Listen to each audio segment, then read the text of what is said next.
Assalamualaikum warahmatullahi wabarakatuh. Halo adik-adik semuanya, selamat pagi. Perkenalkan, nama kakak Vira Andriani dari jurusan Pendidikan Guru Sekolah Dasar dari kampus Universitas Muhammadiyah Mataram. Adik-adik, pada video ini kita akan mempelajari materi pada bab 2 Harmoni dalam ekosistem yang terdapat pada topik C, ekosistem yang harmonis. Muatan pembelajaran IPAS kelas 5 Sekolah Dasar pada kurikulum Merdeka. Adapun tujuan kegiatan pembelajaran kita pada kali ini atau pada topik C ini adalah yang pertama, melalui mendengarkan penjelasan guru, peserta didik dapat mengetahui pengertian dari ekosistem. Yang kedua, melalui mengamati video pembelajaran, peserta didik dapat membuat bagan peran jaring-jaring makanan dalam keseimbangan ekosistem. Yang ketiga, melalui mencermati bahan bacaan, peserta didik dapat menganalisis dampak ketidakseimbangan ekosistem pada jaring-jaring makanan. Yang keempat, dengan mengamati video pembelajaran, peserta didik dapat menyebutkan dan menjelaskan fenomena penyebab ketidakseimbangan ekosistem di lingkungan sekitar. Yang kelima, dengan mencermati bahan ajar, peserta didik dapat menyebutkan peran manusia dalam upaya menjaga keseimbangan ekosistem di lingkungan sekitar. Kegiatan pembuka, adik-adik, yuk kita perhatikan ilustrasi kegiatan berikut ini. Tahun ini banyak hama tikus dan serangga, jadi banyak tanaman padi yang dirusak oleh tikus. Berarti tahun lalu tidak ada hama ya? Ada, tapi jumlahnya masih sedikit, sehingga tidak berpengaruh terhadap hasil panen. Kok bisa ya? Tahun ini jumlahnya jadi banyak. Adik-adik, yuk kita cari tahu bersama-sama.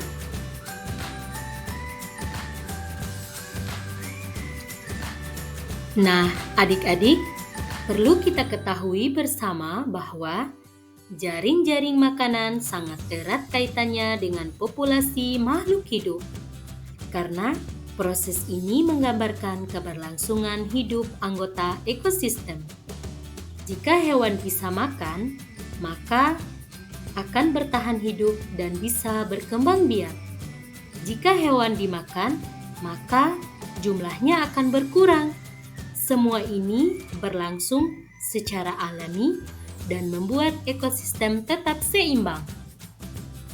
Lalu, bagaimana jika satu komponen hilang? Apa yang terjadi jika tidak ada perubahan lingkungan pada ekosistem?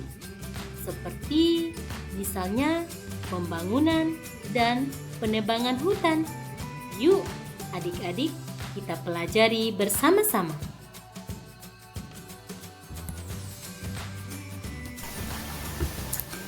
Yang pertama ada keseimbangan ekosistem.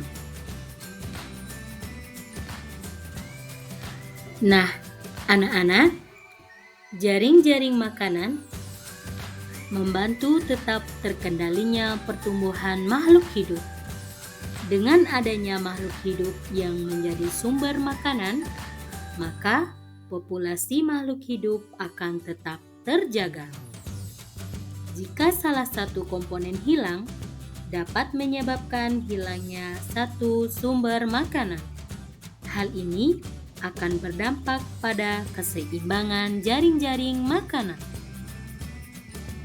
Perhatikan rantai makanan berikut ini.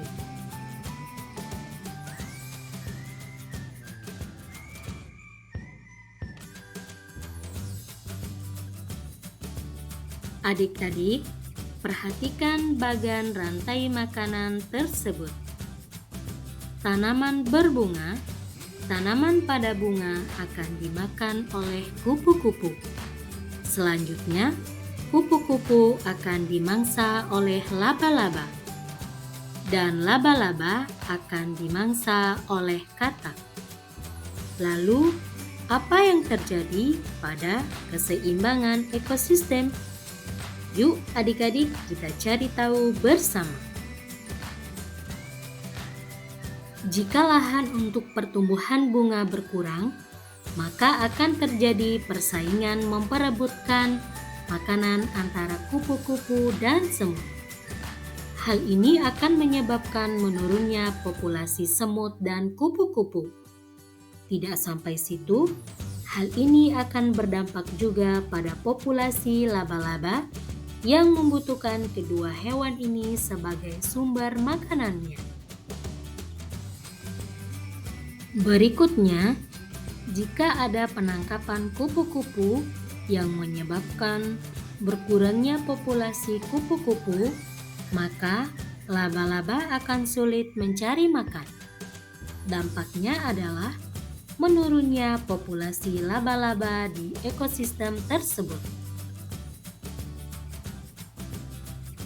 Berikutnya, munculnya anggota hidup baru juga menyebabkan adanya persaingan baru dalam memperebutkan makanan. Katak juga memakan kupu-kupu dan laba-laba. Katak akan bersaing dengan laba-laba untuk mendapatkan kupu-kupu. Katak juga akan bersaingan dengan burung untuk memakan laba-laba. Yang kedua, dampak ketidakseimbangan ekosistem. Mari kita menganalisis dampak dari ketidakseimbangan ekosistem. Adik-adik, ayo kita perhatikan bersama jaring-jaring makanan berikut ini. Mari kita analisis dampak apabila terjadi kasus pada jaring-jaring makanan tersebut. Kasus yang pertama, terjadi perburuan elang untuk diperjualbelikan. Kasus yang kedua, terjadi pembangunan di sekitar sawah yang biasanya menjadi tempat tinggal ular. Dan kasus ketiga, permintaan ekspor katak sawah untuk dijadikan makanan semakin banyak, sehingga banyak terjadi perburuan katak sawah. Mari kita analisis satu demi satu kasus tersebut. Kita mulai dari kasus yang pertama, terjadinya perburuan elang untuk diperjualbelikan. Apabila terjadinya kasus tersebut, dampaknya antara lain, yang pertama, populasi elang berkurang karena diburu.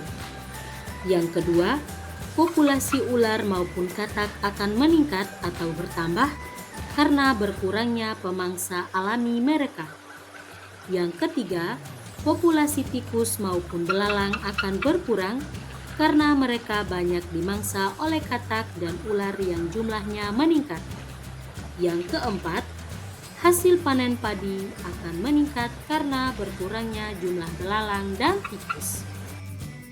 Kasus yang kedua, pembangunan di sekitar sawah yang biasanya menjadi tempat tinggal ular.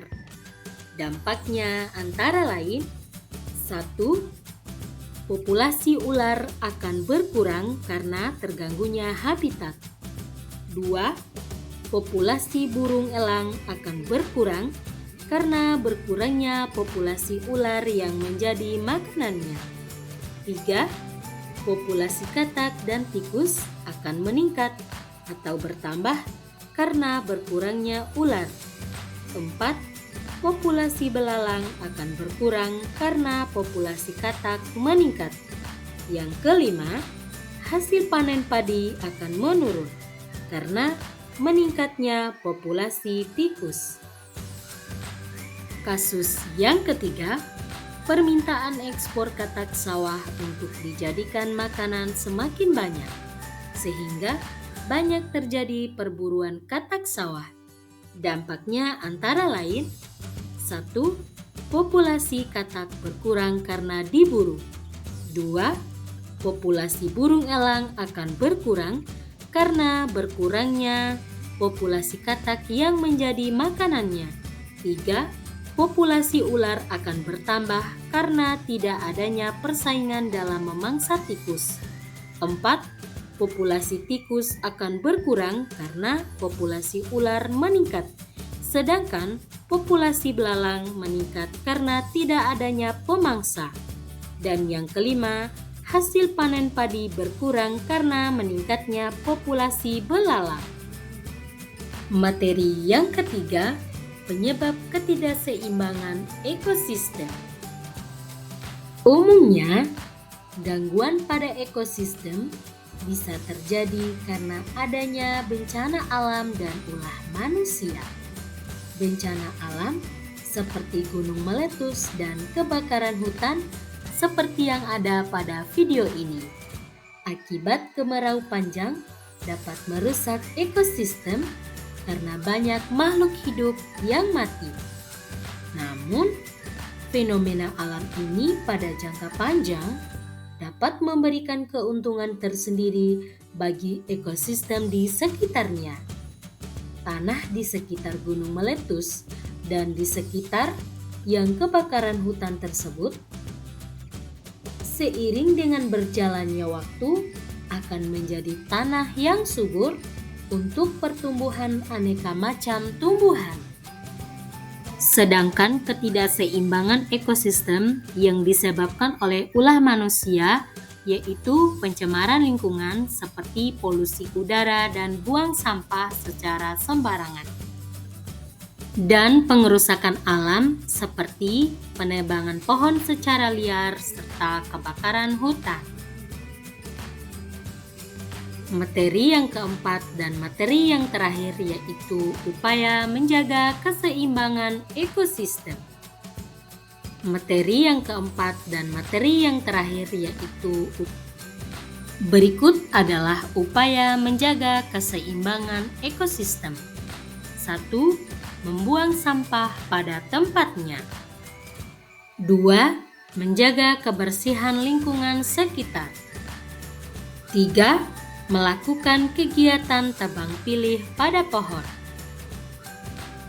Keempat, melarang dan tidak melakukan kegiatan penebangan hutan secara liar, pembakaran hutan, maupun perburuan hewan secara liar. Dan yang kelima, tidak menggunakan pukat harimau, bahan kimia, maupun peledak pada penangkapan ikan.